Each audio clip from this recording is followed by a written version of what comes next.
जय गुरुदेव।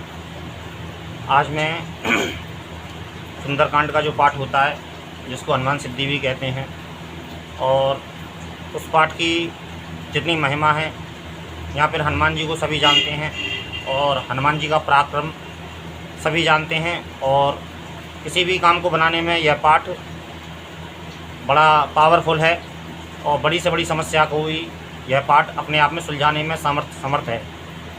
और इस पाठ से आप कोई भी मनोकामना की भी पूर्ति कर सकते हैं। और किसी भी कोई समस्या ऐसी हो जो जगत में आपके सलूशन ना मिलता हो, यहाँ पर सॉल्व ना होती हो, तो उस समस्या से आपका निजात मिल सकती है, चाहे फिर वो समस्या कोई भी हो, A to Z।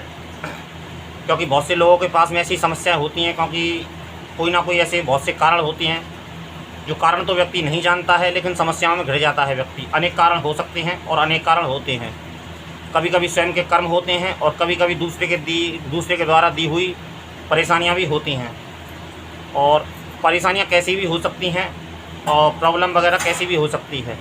बहुत से लोगों की बहुत सी मनोकामनाएं होती हैं, वो मनोकामनाएं पूर्ण नहीं होती हैं। वो लाख प्रयास करते हैं, बहुत मेहनत करते हैं, लेकिन फिर भी उनकी वो मनोकामना पूर्ति नहीं होती है।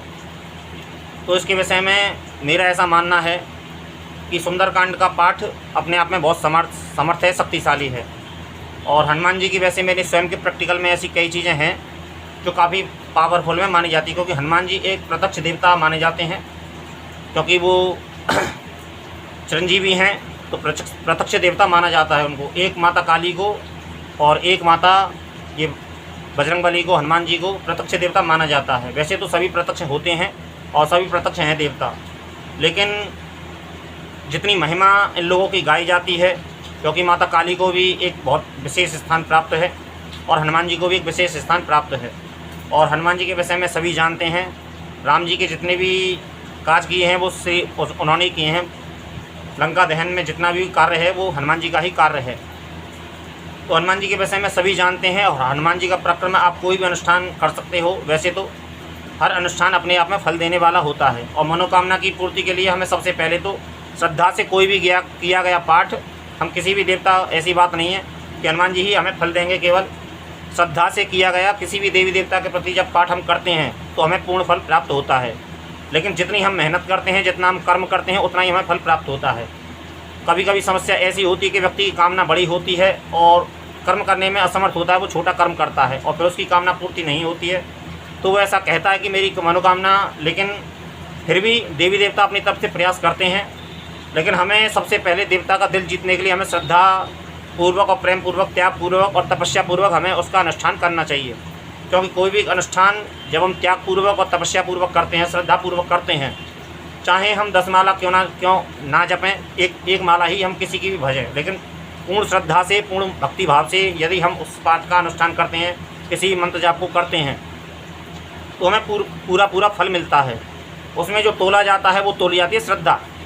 भक्ति पाठ में देवी देवता की हम जो भी पूजा अनुष्ठान वगैरह करते हैं तो उसमें कर्म तो तुलता ही तुलता है, ये तो बात मानी ही जाएगी क्योंकि मेहनत भी देखी जाती है। लेकिन उसमें भाव कितना है, श्रद्धा कितनी है, तब जाके वो हमारा अनुष्ठान पूर्ण माना जाता है।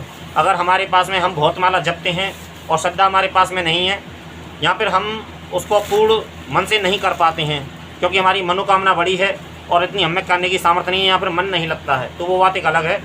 लेकिन फिर भी श्रद्धा से किया गया पाठ यदि हम, वो बात एक अलग हो सकती है, थोड़ा टाइम ज़्यादा लग सकता है, लेकिन तब कामना पूर्ति होती है। हर देवी देवता कामना पूर्ति करता है, हर मंत्र काम करता है अपना, हर अनुष्ठान जितना भी स्तोत्र वगैरह होते हैं, पाठ वगैरह होते हैं, सभी अपना काम करते हैं।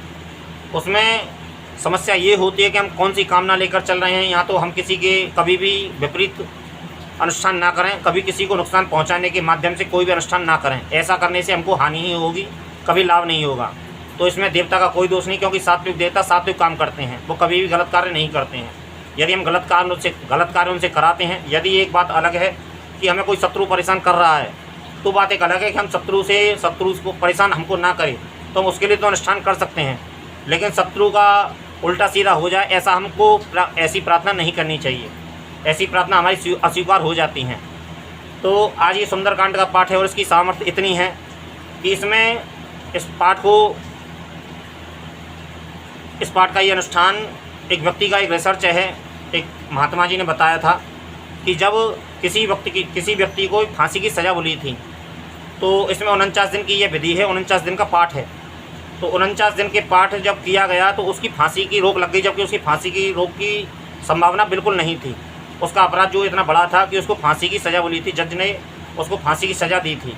लेकिन जब किसी ने कहीं से कोई पुण्यक्रम उनके आड़े आ गया और किसी ने कोई सलाह मशवरा दिया, तो जब उसने 49 जब सुंदरकांड का पाठ किया, तो जज ने जब उसकी सुनवाई हुई, दोबारा जब लास्ट में उसकी सुनवाई हुई, तो उसमें जब सुनवाई होने के साथ साथ में उसमें कोई वकील अपनी झड़ेबहस करते हैं, तो उसमें यह देखा गया कि जज ने उस फांसी पर रोक लगा दी। तो ये आप अनुमान लगा सकते हैं कि इस फांसी कोई छोटी मोटी सज़ा नहीं होती है, फांसी कोई छोटे मोटे अपराध पर फांसी नहीं मिलती है किसी व्यक्ति को। तो 49 दिन बाद 49 दिन में ये अपनी पूरा अपना असर दिखा देता है। तो आप इस बात से अंदाज़ा लगा सकते हैं, मैं आपको सत्य जो बात है मैं वो बता रहा हूँ। और एक उन महात्मा को आप सभी जानते हैं, फिर कभी मैं स्वामी रामभद्राचार्य को आप सभी जानते हैं, टीवी पर खूब आते हैं, सभी चर्चित हस्ती हैं और चर्चित संत हैं और बहुत बड़ी उनको पदवी प्राप्त है जगत गुरु की। तो ये उनके मुंह की निकली हुई बात है। और ऐसा भी मेरे पास में एक अनुभव है कि किसी व्यक्ति को किसी तांत्रिक से किसी डर रहता और किसी ने उस तांत्रिक से उसका झगड़ा वगैरह हो गया था, तो तांत्रिक ने उससे बोल दिया था कि मैं तुझे आज ही ख़त्म कर दूँगा। तो उसको डर लग गया, क्योंकि वो जानता था, वो जो व्यक्ति था वो जानता था कि ये तांत्रिक खतरनाक है, उल्टे सीधे कर्म करता है। तो उसने डर के कारण उसने सुंदरकांड का पाठ किया पूरी रात्रि। तो पूरी रात्रि में सुंदरकांड का, तो इधर तांत्रिक इधर से अपना उस पर शक्ति भेज रहा था और तांत्रिक भी स्वयं आया था। तो हनुमान जी ने उसकी रक्षा की और हनुमान जी ने उस तांत्रिक को, रात भर झगड़ा होता रहा दोनों के बीच में, जो गेट जो बाहर होता है, जो व्यक्ति अंदर कमरे में पाठ करता रहा, और पाठ करने के साथ साथ में वो व्यक्ति जो बाहर था, बाहर अपना अंदर बैठ के पाठ कर रहा था, और जो बाहर हनुमान जी और उस तांत्रिक का युद्ध चल रहा था। और सुबह जाके 4 साढ़े 4 बजे उसको अंदर आवाज़ें सुनाई पड़ रही हैं कि कोई लड़ रहा है बाहर। तो उसके बाहर जाके जब सुबह उसने जब लड़ाई शांत वगैरह हो गई, उसका पाठ उसको ऐसा लगा कि हाँ बाहर देखते हैं क्या चल रहा है बाहर। तो उसने देखा तो उसको तांत्रिक सुबह अपने गेट के बाहर मरा हुआ पड़ा था। तो ये इस सुंदरकांड के पाठ की महिमा है। वैसे तो सभी हनुमान जी के पाठ फलदायक होते हैं और सभी पाठ असर करते हैं, अपना सभी कामना पूर्ति करते हैं और सभी समस्या का समाधान भी करते हैं। तो ये मेरी एक छोटी सी जानकारी है, और छोटी सी जानकारी होने के साथ साथ में ये आपको एक सुझाव है मेरी तरफ से। यदि आप बहुत सी समस्याएं होती हैं आपके जीवन में, और बहुत सी समस्याएं होने के साथ साथ में बहुत सी मनोकामनाएं भी होती हैं व्यक्ति की, तो उसके लिए आप इस अनुष्ठान को कर सकते हो सुंदरकांड के। और सुंदरकांड को पाठ करने के बाद में बहुत सुंदर पाठ है। और एक मेरे पास में ऐसा भी अनुभव है कि किसी व्यक्ति को सुंदरकांड का पाठ करता था, तो उसकी आज, पहले वो प्राइवेट नौकरी में प्राइवेट टीचर था, प्राइवेट स्कूल में पढ़ाता था, तो उसके बाद में उसने फिर सरकारी नौकरी में अप्लाई की, तो उसकी सरकारी नौकरी भी लग गई। तो ये इस सुंदरकांड के पाठ का असर है। तो मेरे कहने का अर्थ केवल एक सलाह है, आपकी इच्छा करे तो मेरी तरफ से ऐसा मानना है। मेरे स्वयं के प्रैक्टिकल में ऐसी कई चीज़ें हैं जो अपना पूरा काम करते हैं, और मैं ऐसा मानता हूँ कि हर पाठ हर मंत्र अपना काम करता है। हमें पूर्ण श्रद्धा से उस पाठ को और अनुष्ठान को करना चाहिए। जय गुरुदेव।